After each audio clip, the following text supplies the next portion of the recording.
Seeking a California domestic violence restraining order during COVID-19. Please consult an attorney in your jurisdiction. This video is for informational purposes only, and this attorney is licensed only in California.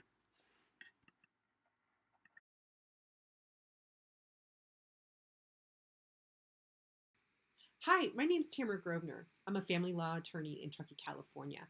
I've completed crisis intervention training, mandated reporter trainings, and I've served for years on the Child Abuse Prevention Council. And today I'm going to use this experience to step you through the process of obtaining a domestic violence restraining order in the state of California and discuss some of the issues that could come up because of COVID-19. The four type of orders that we're going to go through today are an emergency protective order, EPO, temporary restraining order, TRO, permanent restraining order, RO, and a criminal restraining order. So the National Coalition Against Domestic Violence and the California Partnership to End Domestic Violence have both sounded alarms.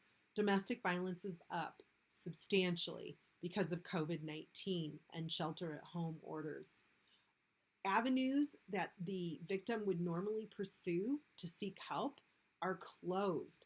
For instance, they may have waited until the perpetrator went to work and then they would reach out for help. Or they may have waited until the children were at school, so they had childcare, and then reach out to a friend, family, or domestic violence organization. But now, because of COVID-19 and shelter-at-home orders, these avenues are closed, and it's a dangerous situation for victims. Before we go into anything more, I would like to share something. As a victim, you may be feeling afraid for your emotional, financial, and physical safety. You may have the same fears for your children. You might feel ashamed because of the violence.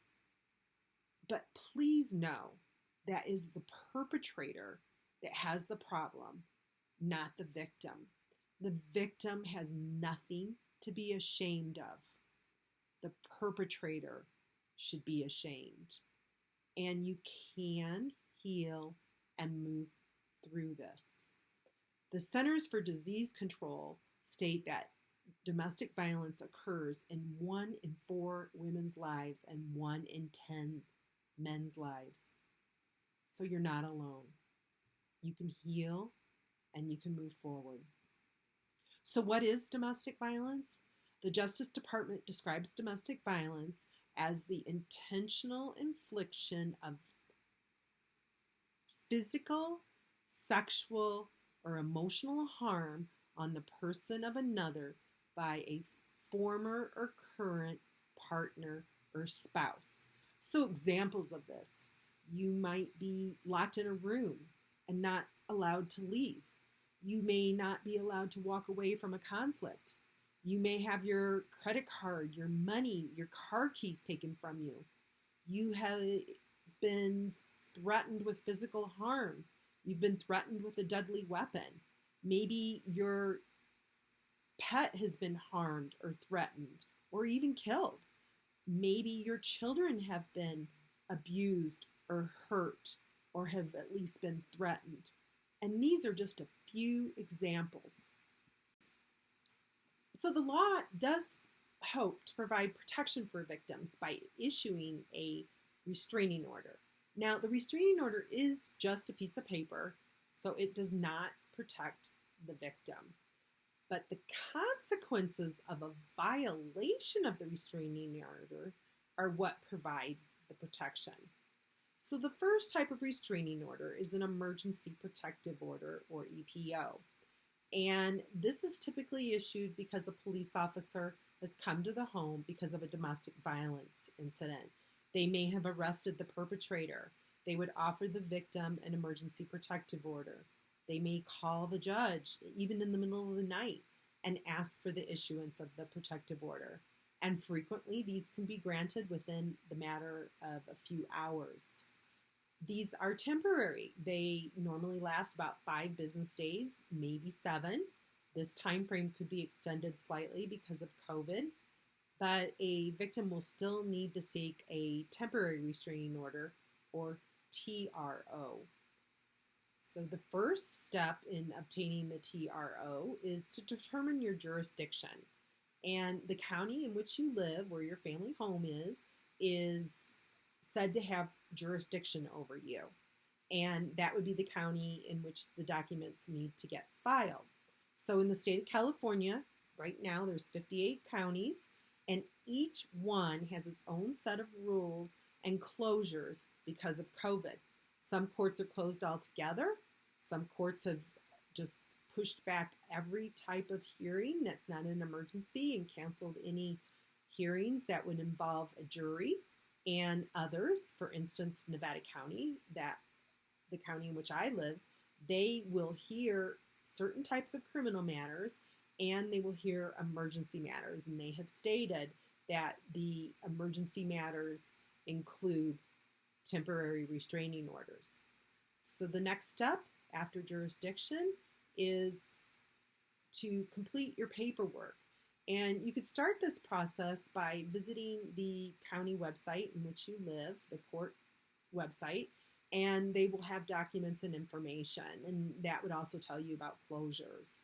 You can also contact a local nonprofit domestic violence organization in your area, and they frequently have legal advocates or attorneys that can help you with the paperwork.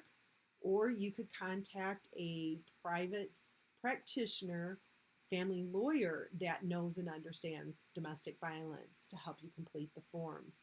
Now, the single most important form that the victim needs to complete for the DVTRO is the DV-101. And this is the victim's account of past injuries, emotional abuse, whatever is causing the victim to be afraid of the perpetrator. And the more comprehensive and better written this is, the more likely it is that the court will grant the TRO. So this is a very, very important document.